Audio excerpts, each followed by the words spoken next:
BMG ქალის საზღვაო სატრანსპორტო სამსახურის სათავეში და უამრავი ბარიერის გადალახვის შედეგიანი ნარატივი. საამაყო გამოცდილება და ამბის თხრობა საქართველოს საზღვაო ტრანსპორტის სააგენტოს დირექტორისგან თამარ იოსელიანის სტუმრად გადაცემაში მოგესალმებით. თამარ, უღრმესი მადლობა მობრძანებისთვის. თქვენს გამოცდილებას გადავხედე და ნამდვილად საამაყო გამოცდილებაა სხვადასხვა ლოკაციაზე, სამუშაო ლოკაციას გულისხმობ, ასევე სასწავლო განათლების მიმართულებითაც უამრავი ჩამონათვალი ხვდა წილად და ისიც ძალიან საინტერესოა ამ პატარა ასაკში როგორ მოასწარით ამდენი. აქამდე მივალ, თუმცა ჯერ აქტუალური საკითხებით დავიწყოთ თამარ. ანაკლიის სპორტის მშენებლობაზე მინდა კითხოთ პირველ რიგში. რა აზრის ხართ? გვაქვს ბათუმის და ფოთის სპორტი. რამდენად მნიშვნელოვანია სწორედ კონკრეტული სპორტის მშენებლობა ქვეყნისთვის თქვენი გადმოსახედიდან? იმიტომ რომ სხვადასხვა ტრანზიტო პოტენციალის გამოყენებისათვის ღრმაწლოვანი სპორტის მშენებლობა ძალიან მნიშვნელოვანია და შესაბამისად საქართველოს მთავრობის მიერ გაცხადებული პოლიტიკა რაც არის რომ ანაკლიის სპორტი უნდა აშენდეს, ჩემი აზრით ეს არის სწორი და ასე ვთქვათ იმ ერთი გზა ერთი სარტყელის ასე ვთქვათ ხაზის გაგრძელება, რასაც ჩვენი მთავრობა ასე ვთქვათ. ანუ თანაბრად მნიშვნელოვანია და კარგი იქნება ქვეყნისთვის ცხადია ეს დამატებითი სპორტი ჩვენ არ გვაქვს და შესაბამისად ანაკლიის სპორტის მშენებლობა ჩვენთვის ძალიან მნიშვნელოვანია. დამატებით შესაძლებლობებსაც შექმნის და შემდეგ განვიხილოთ ქალების ნარატივში. შედეგებს, რომელზეც გავამახვილებთ ყურადღებას სპორტის მშენებლობის შემდეგ. ავარიულად დაღვრილი ნავთობი ასევე ძალიან მნიშვნელოვანი საკითხი, სწორედ აი ასეთ თემებზე მომწონს რომ გესაუბრებით თამარ თქვენ. ბარიერების გადამლახვალ და სტერეოტიპების დამღუღელ ქალბატონს. ავარიულად დაღვრილი ნავთობის მიერ დაბინძურება და გამოწვეული ფაქტები. რამდენად ხშირია და რამდენად წარმოადგენს დღეს პრობლემას, რომელიც აღმოსაფრველია და რომელს აღმოსაფრველოდაც გარკვეული ნაბიჯები უნდა გადაიღოს. ჩვენთან ძალიან მცირე არის მსგავსი შემთხვევები და შესაბამისად ჩვენი სამსახური ამ საკითხებთან დაკავშირებით მუშაობს. ჩვენ ვართ კოორდინატორები, ასე ვთქვათ, ამ საკითხის და ჩვენი ერთ-ერთი სამსახური ეს არის ძებნა გადარჩენის სამსახური, რომელიც ამ საკითხებზე მუშაობს. ვერ გეტყვით ეს სტატისტიკურად ძალიან მცირე არის მსგავსი შემთხვევები, თუმცა საქართველოს მზად არის მსგავსი გამოწვევებისათვის. თამარ, ძებნა გადარჩენაზე გამახსენდა საზღვაო სამაშველო საკომუნიკაციო საშუალებები. რა მდგომარეობაშია და არის თუ არა საჭიროება ამ კუთხით უფრო მეტი? რა თქმა უნდა არის უფრო მეტი საჭიროება და შესაბამისად ჩვენ გამოცხადებული გვქონდა საერთაშორისო ტენდერი, სადაც გაიმარჯვა იტალიურმა კომპანიამ, რომელსაც აღჭურვილი აქვს მთელი ევროპის სისტემები და ასე ვთქვათ სექტემბერში ჩვენ ახალ საკოორდინაციო ცენტრს გავხსნით, რომელსაც ექნება სულ ახალი სისტემები დაყენებული. ეს ანონსი ჩემთან გაჟღერდა, შეიძლება თამამად ითქოს ესე? შეიძლება თამამად ითქოს რომ თქვენთან გაჟღერდა, თუმცა ხელი მოვაწერეთ აღნიშნულ ხელშეკრულებას ერთი თვის წინ. ეს ძალიან მნიშვნელოვანი განცხადება, რომელსაც კიდევ ქალების ნარატივით მოვიკითხავთ, ცხადია. ძალიან მნიშვნელოვანია აღჭურვილობა, სწორედ და უკვე ყველაფერი წყობშია, როგორც ხვდები და წყობში იქნება სექტემბრისათვის. რა თქმა უნდა, დღესაც ვაკმაყოფილებთ ჩვენ საერთაშორისო სტანდარტებს, თუმცა რა თქმა უნდა ვიწევთ განვითარებისათვის და მთელი საზღვაო ზოლი იგულისხმება აქ? რა თქმა უნდა. რა მნიშვნელოვანი და კარგი ინფორმაცია მოგვეწოდა დავფარავთ, ანუ ჩვენი სამსახური ფარავს მთელ საქართველოს საზღვაო. ცხადია, გემების მონიტორინგი როგორ ხდება, ისეთ საინტერესოა თქვენს მიმართ. თამარ, იმდენად კარგად ვსაუბრობთ ახლა, ძალიან მომწონს, რომ სწორედ ასეთ საკითხებზე გესაუბრებ, მე უკვე დიალოგის საწყისში აღვნიშნე ეს, რომ რამდენად კომფორტულად გრძნობთ თქვენ ამ პოზიციაზე თავს ამაზე საოცრებოდ ვისაუბრებთ, იმიტომ რომ საქართველოს საზღვაო ტრანსპორტის სააგენტოს დაარსების დღიდან ვიცი, რომ სწორედ ამ პოზიციაზე, სხვადასხვა პოზიციებზე, თუმცა ამ სააგენტოში მუშაობთ. აი ეს განვითარების და ცვალებადობის ნაბიჯების და ბარიერების გადალახვის პერიოდი ახლა ერთად ნარატივით უნდა გავიაროთ. თუმცა მანამდე გკითხავთ გემების მონიტორინგი რამდენად აქტიურად ხდება და კონტროლის მექანიზმები რამდენად გამართულია. რა თქმა უნდა, ესე ჩვენი სამსახურის ერთ-ერთი ფუნქციაა, შესაბამისად გემების მონიტორინგს ჩვენი მონიტორინგის სამსახური ყოველდღიურ რეჟიმში 24 საათის განმავლობაში ახდენს.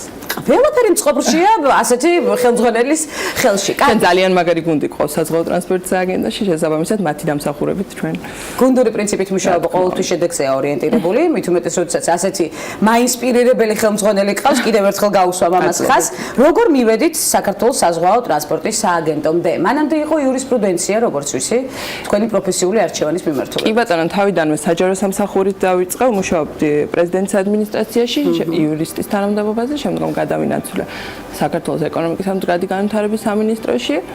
შემდგომ უკვე საქვეუწყებო დაწესებულება ერთიან სატრანსპორტო ადმინისტრაციაში გადავედი, ასე ვთქვათ, საერთაშორისო ურთიერთობის დეპარტამენტში და ამის მერე დაიწყო რეფორმა, განხორციელდა და დაიწყო ერთიანი სატრანსპორტო ადმინისტრაცია სამ მიმართულებად, სამოქალაქო ავიაცია, სახმელეთო ტრანსპორტი და საზღვაო ტრანსპორტი.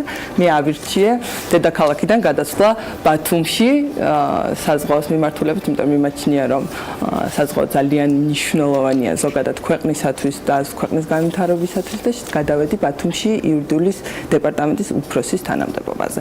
შემდგომ წლების განმავლობაში დავწინააღმდეგე მოადგილედ და შემდგომ უკვე მარტში მიმდინარე წლის მარტში დირექტორის თანამდებობა დავიკავე. პროფესიული არჩევანი რა იყო? პირველად გიფიქრიათ ოდესმე რომ ასეთ სფეროში მოხდებოდით, თუნდაც ბავშვობის ოცნებაც რო გავიხსენოთ? არასოდეს არ მიფიქრია ზოგადად ამ სფეროსთან დაკავშირებით. ხო, ძირითადად ბიჭები ოცნებობენ ხოლმე საზღვაო მიმართულებით პროფესიის არჩევანზე. ეს პროფესია გითრევს, ასე ვთქვათ, ეს მიმართულება, საზღვაო მიმართულება ზოგადად გითრევს და შესაბამისად მეც ესე ასე ვთქვათ, ერთგვარად გადავლახეთ გარკვეულწილად ბარიერი პროფესიული მიმართულებით, ერთგვარად გადავლახეთ ისიც, რომ სტერეოტიპული მიდგომა არსებობს ასეთი პროფესიების მიმართ, ესეც არაერთხის ყოფილა ჩვენი მთავარი თემა. კაცები დომინირებენ ამ სფეროში. კაცები ნამდვილად დომინირებენ მსოფლიო მასშტაბით, როგორც ვიცი, არა მხოლოდ საქართველოში. ისი ბრალია ეს თქვენი გადმოსახედიდან, თამარ, როგორც უკვე გამოცდილი დირექტორის. ტრადიციულად კაცები დომინირებენ ამ სფეროში, თუმცა ჩვენ ვცდილობთ რომ დავარღვიოთ სტერეოტიპები და ქალები ასე ვთქვათ აქტიურად ჩავერთოთ აღნიშნულ ბიზნესში. რამდენი თანამშრომელი გყავთ ქალი თქვენ და ბალანსი გვაქვს დაცული სხვათა შორის. გენდერული ბალანსი დაცული გვაქვს სხვათა შორის. რისი დამსახურებაა ეს თქვენი აქტივობის თუ თავად მოგმართავენ აქტიურად და ჩართულები არიან? სხვათა შორის თავიდანვე ამ პრინციპს მივმართეთ და ძალიან ბევრი ქალი პროფესიონალი გაუშვით საზღვარგარეთ სასწავლებლად ჩვენი ასე ვთქვათ ნომინირებით, საზღვაო ტრანსპორტის სააგენტოს ნომინირებით და შესაბამისად მათი დაბრუნების შემდგომ უკვე ჩვენთან დასაქმდნენ. ცოდნა აუცილებლად საქართველოში უნდა რეალიზდეს, ეს აუცილებელი პირობაა ნამდვილად. რა მნიშვნელოვანი აქტივობებით არის დაკავებული საქართველოს საზღვაო ტრანსპორტის სააგენტო ამჯერად? საზღვაო ტრანსპორტის სააგენტოს ძირითადი ფუნქციები არის მეზღვაურთა განათლება, სერტიფიცირება, საქართველოს დროშის ქვეშ გემების რეგისტრაცია და მათი კონტროლი და საქართველოს საზღვაო უსაფრთხოების და უშიშროების უზრუნველყოფა. შესაბამისად ეს სამი მიმართულება, რომელზედაც ჩვენ აქცენტს ვაკეთებთ და ვმუშაობთ. საზღვაო ტრანსპორტის სააგენტო ცდილობს რომ არ იყოს ასე ვთქვათ ტრადიციული ბიუროკრატიული ოფისი და იყოს ინდუსტრიასთან დაახლოვებული მეგობარი ორგანიზაცია, ასე ვთქვათ. შესაბამისად ჩვენ სწორედ ამ ბიზნესისკენ მივისწრაფით და ვისმენთ ინდუსტრიის ხმას, რა სჭირდებათ მათ და რა გამოწვევებია დღეს საზღვაო ინდუსტრიაში. აქედან გამომდინარე ჩვენ პირველ რიგში ვმუშაობთ საპორტო სექტორის განვითარებაზე და ჩვენი გრძელვადიანი ასე ვთქვათ მიზანი არის ის რომ გადავიდეთ ერთი ფანჯრის პრინციპზე საპორტო ინდუსტრიაში. ეს ნიშნავს იმას რომ გავაერთიანოთ ერთი პლატფორმის ქვეშ ყველა სახელმწიფო თუ კერძო სერვისი იმისათვის რომ ჩვენს მომხმარებელს დროულად, ანუ საქართველოს მომხმარებელს გემებს რომლებიც შემოდიან და ტუტები გადააქვთ სხვადასხვა მიმართულებით. კალედეტეს ჩაიმოსვით. თამარ. სხვადასხვა ძალიან დიდი მადლობა. მე ძალიან მაინტერესებს თამარ, აი ესეთი გადატვირთული სამუშაო გრაფიკის დროს, მით უმეტეს ასეთი მნიშვნელოვანი საკითხების გადაწყობის დროს, როდის გრჩება დრო სამზარეულოსთვის. არის ასეთი მიმართულება თქვენს აქტიურ სამუშაო ცხოვრებაში და რიტმში? ვერ გეტყვით რომ მაგით ვარ დაკავებული თუ მოგატყვევთ რომ მაგით ვარ დაკავებული. სამზარეულო გადავდოთ გვერდზე კი. თუმცა საყვარელი კერძის მომზადება მაინც სიამოვნებას განიჭებთ, განტვირთოდათ შეიძლება ჩაითვალოს ერთგვარად. თუ არის მაგის დრო და საშუალება კი, თუმცა აი ამ ბოლო პერიოდის განმავლობაში მაგის დრო ნამდვილად. იმიტომ რომ ბევრი საინტერესო სამომავლო გეგმაა და პირველი სამომავლო გეგმა, რომლის დაანონსება შეგვიძლია პრინციპში ერთი ძალიან მნიშვნელოვანი საკითხი უკვე დავაანონსეთ, თუ არის კიდევ რამე სიახლე საქართველოს საზღვაო ტრანსპორტის სააგენტოში. რა თქმა უნდა, საზღვაო კლასტერის განვითარებას ვმუშაობთ, ესეც ძალიან მნიშვნელოვანი ერთ-ერთი კომპონენტია ჩვენთვის, ასევე ვმუშაობთ იმაზე, რომ მეზღვაურთა განათლების დონე აიწიოს საქართველოში და ჩვენი ერთ-ერთი პრიორიტეტიც ეს არის. ჩვენ სამი სასწავლებელი გვაქვს საქართველოში საზღვაოს მიმართულებით და ჩვენ მჭირდროთ თანამშრომლობთ მათთან. ერთ-ერთი არის საქართველოს ბათუმის სახელმწიფო საზღვაო აკადემია და ორი კერძო სასწავლებელი. 25 ივნისისთვის ვემზადებით მეზღვაურთა საერთაშორისო დღე არის, აღვნიშნავთ ამას მსოფლიოსთან ერთად ძალიან მასშტაბურად ბათუმში. ოფიციალურ ცერემონიასთან ერთად გვექნება ფლიმარკეტი, რომელზედაც გამოვლენ მთელი საზღვაო ინდუსტრიის და არა მარტო საზღვაო ინდუსტრიის წარმომადგენლები და გამოფენა გაყიდვა იქნება, ასე ვთქვათ. ნიაზ დიასამიძის კონცერტით დავასრულებთ დღეს და ასევე ავიატორები შემოგვიერთებიან და აჭარის მთავრობის ორგანიზებით ავიაშოუც გაიმართება. ძალიან საინტერესო სანახაობა გველის, ესე იგი 25 ივნისს და ყველანი მიმოგზავრებით ბათუმისკენ. ყველას გელოდებით თამარაჩულებრივ დღეს. დაგვპატიჟა თამარმა, მნიშვნელოვანი ღონისძიება. დავიპატიჟეთ თავი. არა, გელოდებით ნამდვილად.